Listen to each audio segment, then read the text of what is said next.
Item number 5, discuss take appropriate action on ratifying a lease agreement between Williamson County and Thermal Trek. It was signed on 4/7. I move the adoption of item number 5. Is there a second? Well, we've already spent the money, a 1-month term, $13,000. So is that a second, Commissioner Cook? I will second it. It's spent. Okay. So there is a motion and a second on item number 5. So I want to reiterate that it is concerning to me that we're voting to approve it because it's spent. I have asked the EOC for their logic, for their methods of what they are seeing coming our way. And I have not gotten anything close to a good answer. And these are important assumptions that they're making. Is it a model? Are they using a model? If they have a model, it would be great to share it with the Commissioners Court. Last week in court, there were numbers put out, 100,000 people sick that I presume came off the UT model. But the UT model has shown, that is a worst case scenario model. And I hope that is not what we are basing our spending on, right? Because, that assumes a 20% prevalence through the entirety through November, I believe. And that has just not been what has been happening in our counties. It's been somewhere between a 4 and 10% prevalence. So we don't have the test to know. I'm talking about the model, Commissioner Cook. I'm talking about the model. Yeah, well. Right? And so I do expect our management, our emergency management people to do more than, I expect them to look at the numbers and understand the numbers. Because, so quite frankly, these are refrigerated trucks that we rented last month to be used as a temporary morgue in a county where we have unfortunately four deceased people from it. It was early then. I have not heard anything. I have not heard a survey of what our funeral homes can do. From my previous experience as a real estate broker, I know that a funeral home can handle somewhere between 30 to 50 deceased people at a time. I think there's capacity. We have to have a reason to spend the money other than it just seemed like a good idea at the time. Sure. And I am displeased with the whole process here. If I could explain at least my rationale.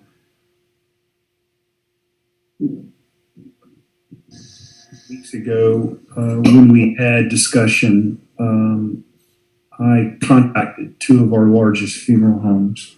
Not all of our funeral homes, but two of our largest funeral homes, asking them how they were doing.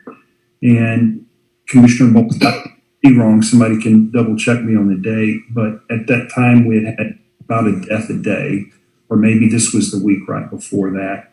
And in speaking with the funeral homes, their issues are a little more complicated than we know, but I understood as a JP in that you and I know there's only been 4 deaths. And the challenge with funeral homes right now is that they're having trouble moving forward. At that time, Commissioner, they were having trouble moving forward. When somebody dies in the care of the hospital, and it doesn't have to be a COVID death, it can be any death, a doctor has to sign off on the cremation orders or the orders for the decedent. At that time, they were having trouble communicating with doctors and getting them to respond back. So one of our funeral homes based in the Round Rock that has multiple locations, they do have a large capacity for decedents. I think it's, I want to say 50. And then a funeral home up on the north side has, I think, capacity for 10. And so visiting with them, they were telling us that they were having trouble moving decedents on because they couldn't get doctors to sign off on cremation orders. I will tell you as well, Commissioner, that for me, I wasn't just looking at the UT model, but I was looking at multiple models. And I also want you to know, Commissioner, that I saw some mass graves, and perhaps it was bent part on that, but I wanted to make sure that our folks that are alive and well or in our hospitals are treated well. And I wanted to make sure at death that we did the very best. My intent then is still the intent now, regardless of the outcome of the coronavirus, is that obviously our decedents are going to the funeral home of choice for their families. And if there is a point where our funeral homes are beyond their capacity, then we would have capacity available.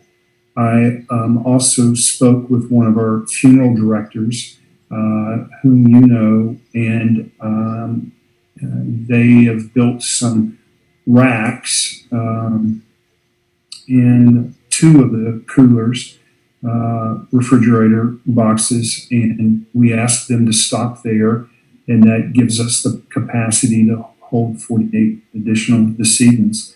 I pray we never have to use them, and I think things look incredibly different this week than they did last week. On the refrigerator containers, Commissioner, we have a lease agreement on them, and after 30 days, we can return them. And the only discussion we've had thus far at the ESOC is about, we leased 5 of them, is before the 30 days expires, that we would return 3 of them unless some things were to change dramatically. And perhaps we over-prepared, and that was the decision made at the time. So Judge, I mean, I appreciate your concern. I mean, this was not urgent business. I mean, this is something that could be brought before the court. Yeah. I'm still not sure I followed your logic, and I mean, and I don't want to sit there and pick it apart right now.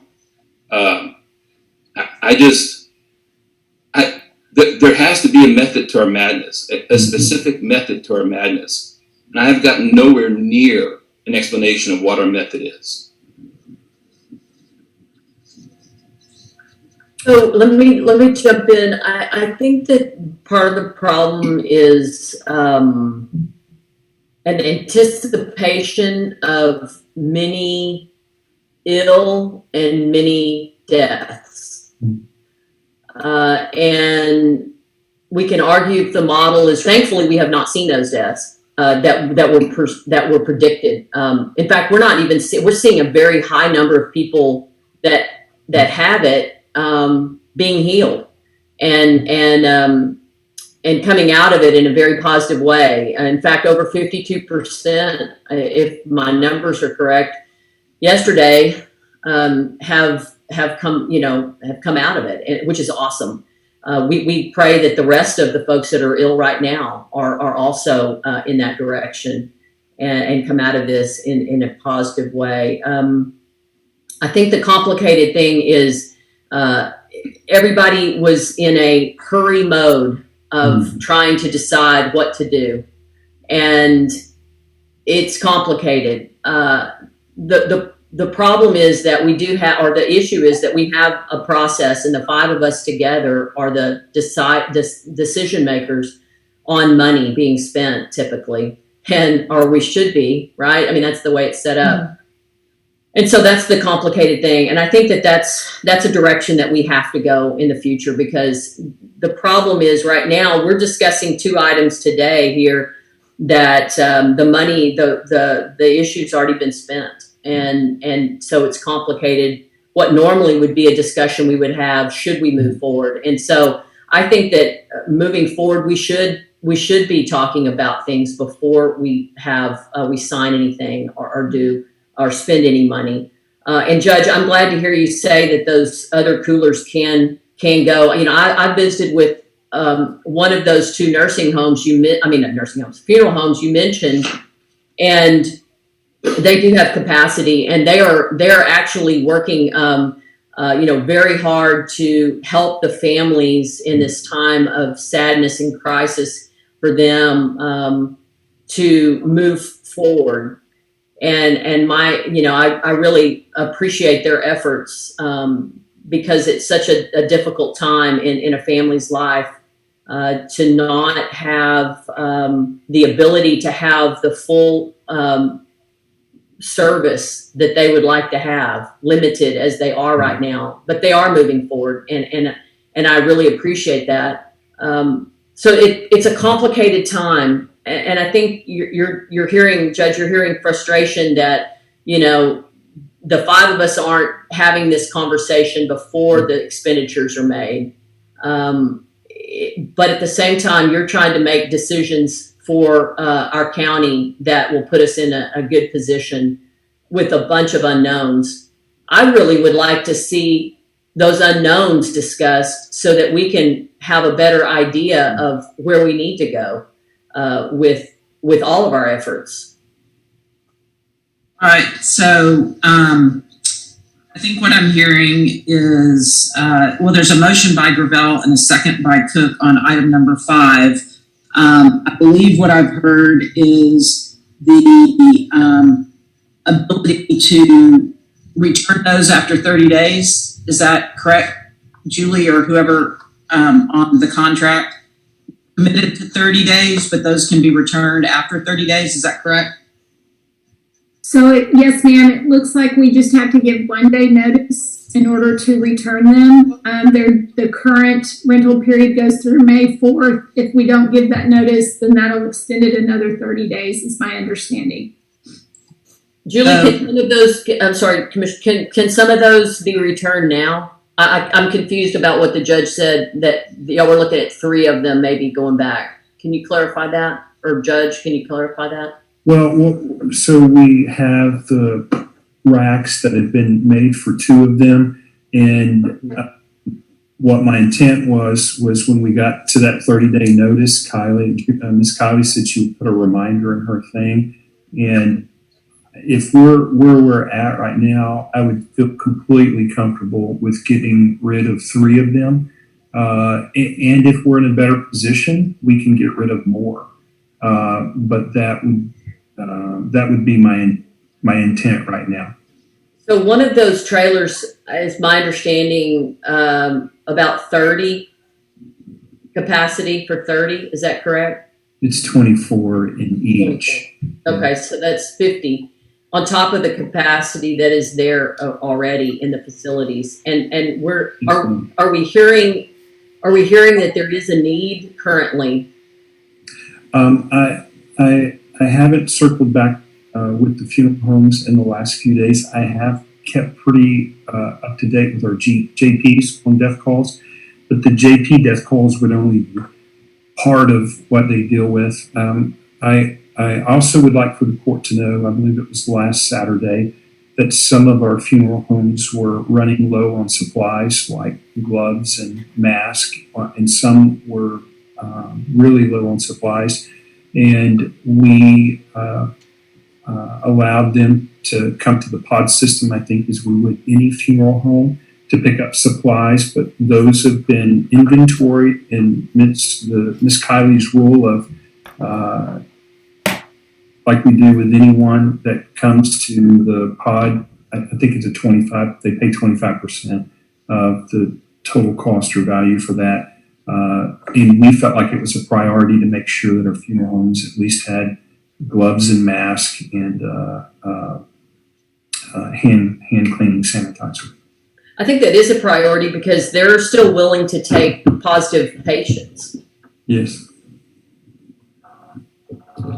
So, I guess before we vote, is there clarifying again? This 13,000 is for all 5 for a month. Is there a way to cut this down to a lesser amount and not approve the whole 13, but approve the 1 or 2 that we have already set up and eliminate the other 3. Commissioner Covey, my understanding of the contract is that we owe the $13,000 for the first month's rental period. And then if we cancel any of them after that, then that reduces what could be coming in future months. So if I'm looking at your spreadsheet correctly, Julie, you said it requires a 1-day notification. So that would be no later than May the 3rd to terminate that. So my recommendation is on the April 28th,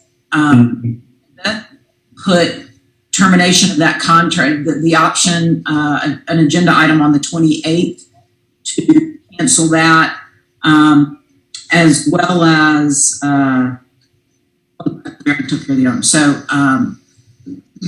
if that's a friendly amendment to item number 5, that an agenda item could be back on the 28th to discuss and take appropriate action on all of these together on April 28th.